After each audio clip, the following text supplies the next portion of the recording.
je suis Archange Kasereka Lukanga François. Ouais, je suis originaire, je viens de Beni.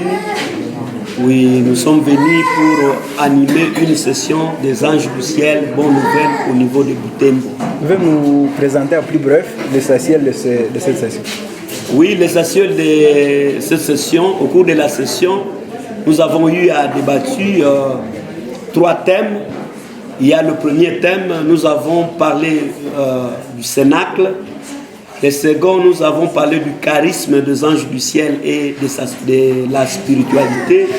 Et le troisième thème, nous avons parlé de pardon et réconciliation. Comme dit tantôt, le premier thème, c'est mon frère Archange Gaston qui a été à mesure de nous faire passer le premier thème. Moi, j'ai pris le deuxième, c'est-à-dire le charisme et la spiritualité, ainsi que le pardon et réconciliation. Ce que nous pouvons retenir du premier thème, l'archange nous a montré que le cénacle, c'était le lieu où l'Esprit Saint est venu rencontrer les disciples pour les donner, les nourrir de l'Esprit Saint pour qu'ils fassent l'évangile et étendre l'évangile jusqu'aux confins de la terre. Et nous avons constaté que nous avons retenu de ce thème que s'il n'y a pas de cénacle, il n'y a pas d'Esprit Saint. C'est pourquoi nous avons eu à recommander le participant, tout et chacun, d'aller commencer ou d'aller implanter le cénacle dans ce groupe pour que l'Esprit Saint revienne encore au sein du mouvement. Et il y a une condition pour que, afin que nous ayons le cénacle, il faut que les cénacles puissent regorger 12 personnes. Et ces 12 personnes symbolisent toutes les personnes qui ont été là, avec aussi Marie qui était là. Donc nous devons nous efforcer dans nos groupes respectifs de recréer encore les cénacles. Donc de là, c'est ce que nous avons eu à retenir des cénacles. Au niveau du deuxième thème, nous avons parlé de charisme spiritualité. Et nous avons eu à définir le charisme. Le charisme comme état de grâce reçu de l'Esprit Saint pour le besoin de l'Église et les besoins de l'humanité. Donc, le premier bénéficiaire du charisme, c'est l'Église, et à deuxième lieu, c'est votre personnalité ou c'est votre personne. Par exemple, si tu vis par exemple une vie de générosité, tu es en train automatiquement, tu es en train ipso facto d'aider l'Église par sa réputation à travers votre personne, mais aussi, vous êtes bénéficiaire et votre famille est bénéficiaire de ces comportements-là que tu es en train d'afficher. Et de là, nous avons eu à distinguer 3 types de charisme. Il y a eu le charisme simple, que nous avons dit que ce sont des grâces respies de l'Esprit Saint pour répondre aux besoins ordinaires de l'Église et de l'humanité. Par exemple, il y a certains gens qui sont généreux, certaines personnes qui ont de l'endurance, certaines personnes qui ont de la bonté. Alors là, ce sont donc certaines personnes qui sont courageuses, ils sont persévérants. Donc avec ça, c'est un charisme simple. Et le charisme extraordinaire sont des grâces de l'Esprit Saint pour répondre à des besoins de grande portée et de besoins spéciaux de l'Église et de l'humanité. Par exemple, il y a certaines personnes qui ont l'esprit contemplatif. Tu vois quelqu'un, vraiment c'était contemplatif. À Swahili, on peut dire mutu mwenye kuishi maisha ya sala ya undani na ya kudumu. Il y a certaines personnes qui ils vivent une vie de demande en présence de Dieu dans la prière à chaque instant de sa vie.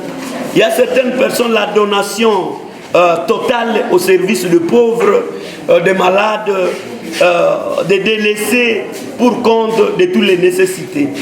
Donc là, quelqu'un qui a l'esprit missionnaire, donc quelqu'un qui accepte par exemple d'aller dans une ville où le christianisme n'est pas là, il va là, il se sacrifie pour ça.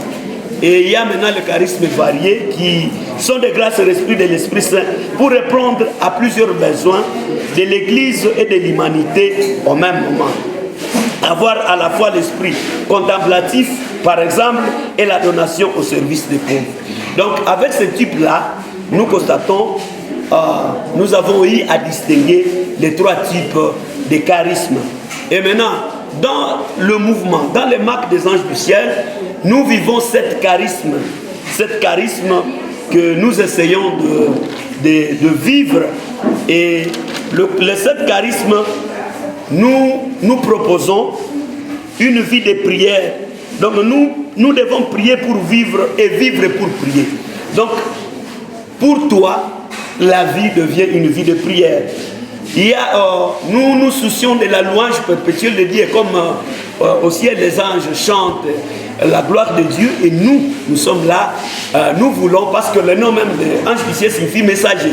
Ce n'est pas la fonction de l'ange, ce n'est pas la tendance. L'ange vit dans quelles conditions, mais l'ange c'était messager.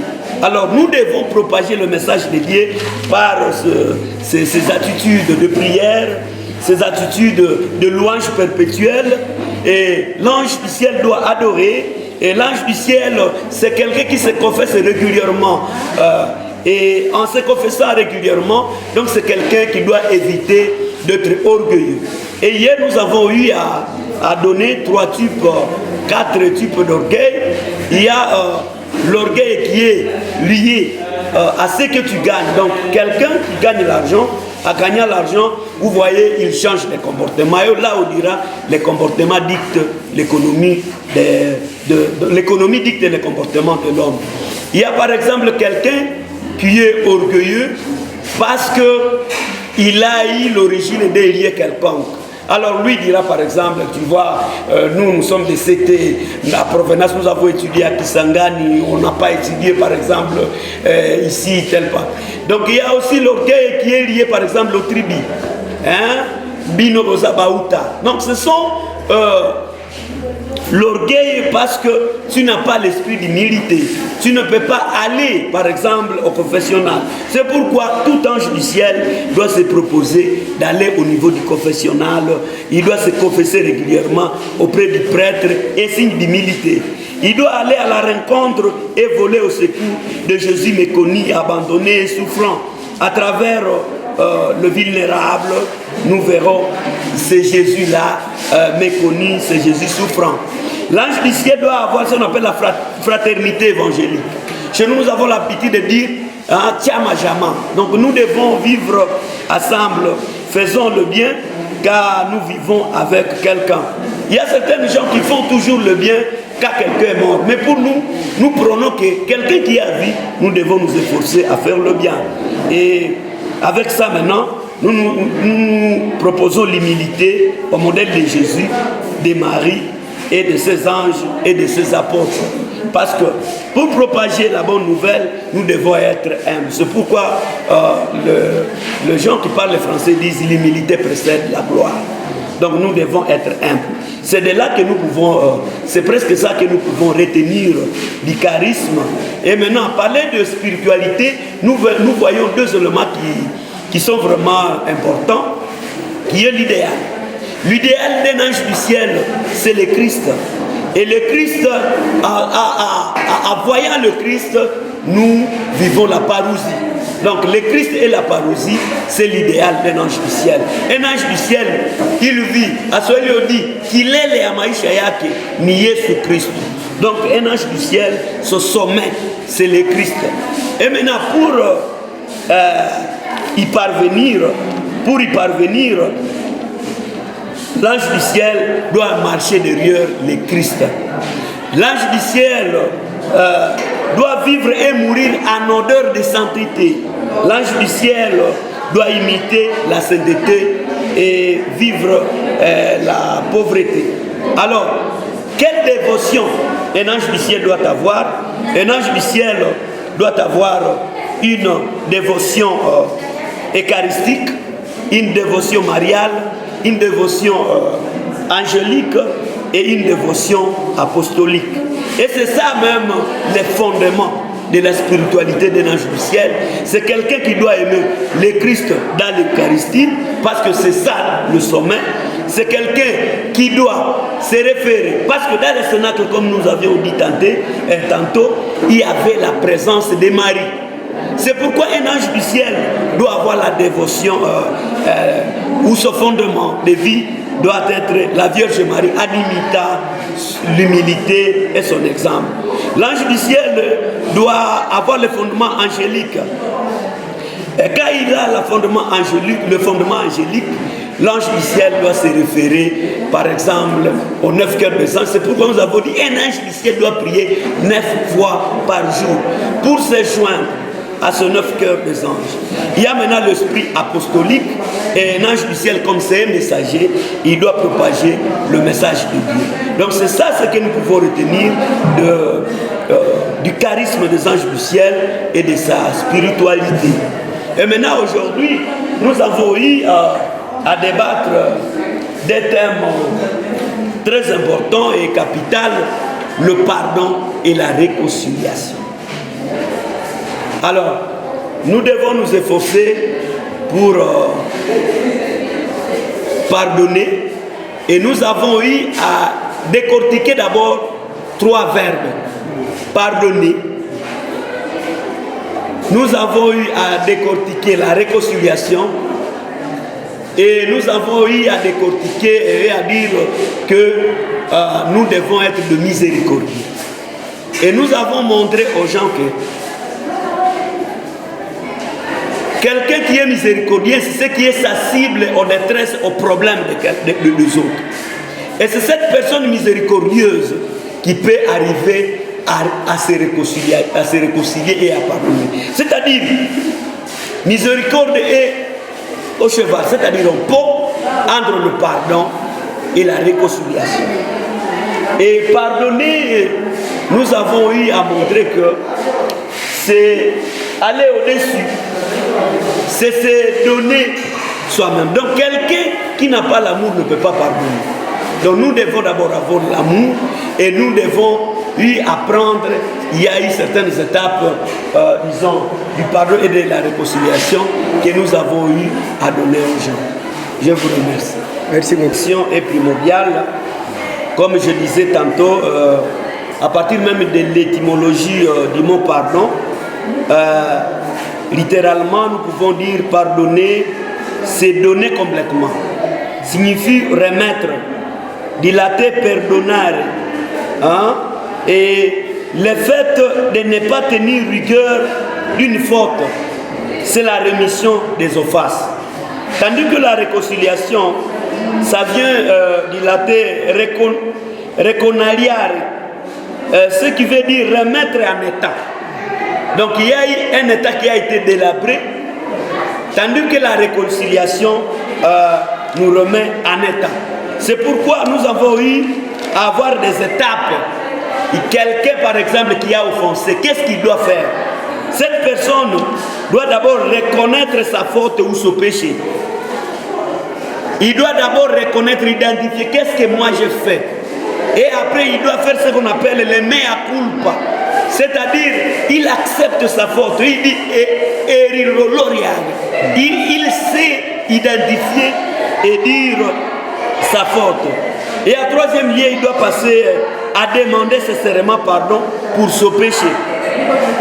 Il doit aller au niveau de 4e position, manifester concrètement qu'on a changé de comportement, c'est-à-dire produire des fruits de l'amour. Oui, quelqu'un par exemple qui doit s'efforcer de quitter sa bouillabaisse de réflexion parce qu'il a péché et vraiment montrer par les actes que vraiment il a demandé pardon. Et à dernier lieu, c'est quelqu'un qui doit éviter la disciplicité, c'est-à-dire il doit être clair. Il y a certains gens par exemple, il va aller par exemple auprès du prêtre, il va accuser certains gens parce qu'il a vécu avec ces gens-là. Donc si j'ai fait ces péchés, tu vois, mon mari à tout moment il me dérange, c'est pourquoi j'ai fait. Donc lui n'accepte pas s'il a péché.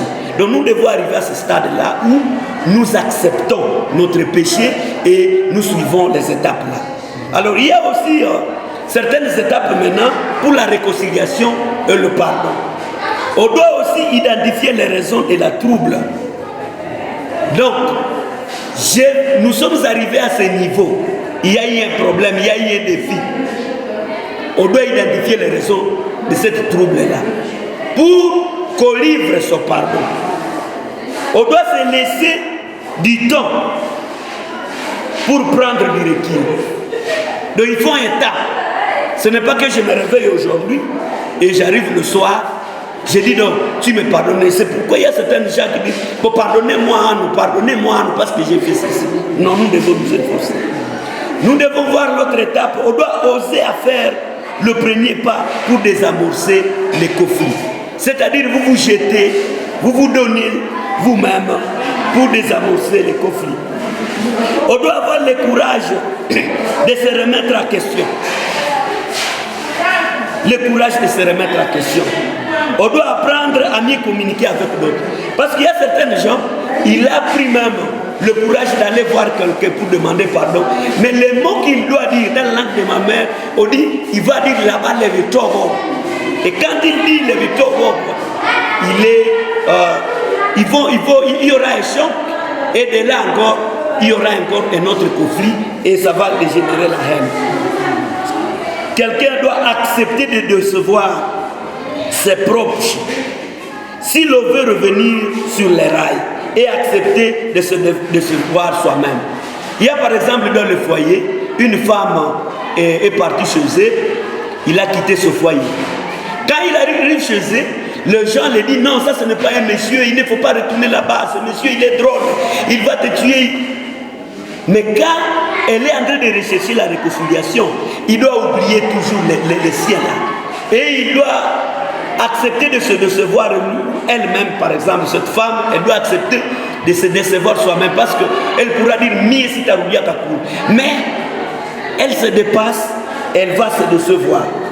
Et on doit tenter de rencontrer l'autre tout en sachant qu'on peut perdre ce sur quoi s'attache fermement. Donc, dans la réconciliation, il y a un partage, par exemple, d'idées, et ne pas seulement se fier à ses propres idées, que l'autre aussi peut avoir les idées, on peut marier pour que nous puissions trouver une réconciliation. Ne pas chercher à démontrer ses biceps ou force, mais accepter de changer de point de vue. Tu es venu avec une telle opinion, une telle idée, mais en arrivant là-bas, vous acceptez de laisser vos opinions, vos biceps, pour maintenant embrasser la vie de la réconciliation ou du pardon. Donc, le sommet du pardon, c'est la réconciliation. Et à dernière position, on doit considérer l'autre comme un frère et non pas un ennemi à abattre. Un frère. La diversité, c'est une richesse, ce n'est pas une menace. Tu comprends quelqu'un parce que tu l'acceptes. Et surtout quand nous grandissions, on nous disait, pour mieux vivre avec quelqu'un, il faut le prendre tel qu'il est et non tel qu'il devrait être. Il y a certaines personnes, parce que tu y as fait un mal quelconque, on te laisse dans ce mal. En te voyant seulement, on veut te laisser dans ce mal-là. Donc, on colle le mal à ta personne. Et pourtant que la personne d'hier, ce n'est pas celle d'aujourd'hui. Une fois la personne a commencé les démarches de la réconciliation, et s'il vient, sincèrement, il demande pardon, il faut lui offrir le pardon. C'est ça, le sens même de la paroisse. On dit la paroisse, la porte est ouverte. Donc, la paroisse accueille tout le monde. Et c'est ça la signification de parochia, qui signifie donc le lieu où on accueille tout le monde. Et c'est ça l'église. L'église, c'est celle-là qui accueille. C'est pourquoi ce thème, il est très capital. Parce que dans la vie active, dans la vie contemplative, nous arrivons à offenser les autres. C'est pourquoi ce thème a eu son importance capitale. Parce que c'est le congrès. Et n'attendant que les autres puissent voir ceci ou cela, il va voir ça dans leur vie active. Si tu n'as pas eu la conversion, ce sont les autres qui souffrent de ta façon d'être. Aujourd'hui, par exemple, si les gens construisent des enclos, ce n'est pas tout le monde qui veut maintenir les limites de sa parcelle. Mais il y a certains gens qui construisent des enclos parce qu'il y a des gens non convertis. Alors si les gens se convertissent, les dépassent de l'argent, tu vois quelqu'un, il a mis un enclos, il a mis les fils barbelés, tout ça c'est parce qu'il a peur. À l'église, par exemple, chacun a tendance à aller s'asseoir de son côté. Parce qu'à lui, d'une façon naturelle, il a une peur, il a la peur de l'autre. Alors, considérez l'autre que ce n'est pas une menace, mais que c'est une opportunité. Ça va nous faire quitter dans cette bouillabaisse de vivre les rancines et j'en passe. Donc, il y a les opposés du pardon, de la miséricorde et de la réconciliation. Ce sont les rancines, ce sont les colères, ce sont les vengeances. C'est la haine. Alors là, ce sont des opposés. Quelqu'un qui vit ça, on va dire qu'il est sadique. Donc lui est content quand les autres souffrent. C'est pourquoi ce thème a de la place dans le monde actuel et surtout où nous vivons une vie de sécularisation. Donc ce thème a sa place et dans la vie active. Et ce thème, ce n'est pas un thème de parler, mais un thème que nous allons vivre. Que le gens constate, vous avez été pendant 2 jours dans une session de formation et vous, les anges du ciel, vous allez témoigner Dieu à partir de vos actes. Vraiment, je vous remercie. Et comment constater qu'on est pardonné? Peut-être la dernière question. Très bien, on constate qu'on est pardonné, c'est toujours par les actes. Une fois que l'autre qui mettait le bras de fer avec vous, il vient vers vous. C'est pourquoi vous voyez par exemple Luc chapitre 15, cet enfant qui est parti, il est venu, il a fait le mea culpa, il a reconnu son péché, il est venu vers son père, et son père l'a embrassé, il lui a donné un vêtement qui est de bonne qualité, et l'acte de son père lui a fait reconnaître qu'il est pardonné, tandis que vous voyez son frère, pour lui il est venu, il s'est cabré à l'extérieur du lieu de la fête. Parce qu'il a eu un problème, le grand frère là, il n'a pas pardonné, mais papa a pardonné, il a montré les actes de charité. Donc les actes de charité, ce sont les actes là qui vont nous faire valoir que réellement, nous avons pardonné ou aussi on a demandé pardon. Et on dit à la fin, le pardon libère. Le pardon amène à la vérité. Et la vérité rend libre. D'accord. Merci beaucoup. Très bien, c'est moi qui vous remercie, monsieur le journaliste. Merci. D'accord.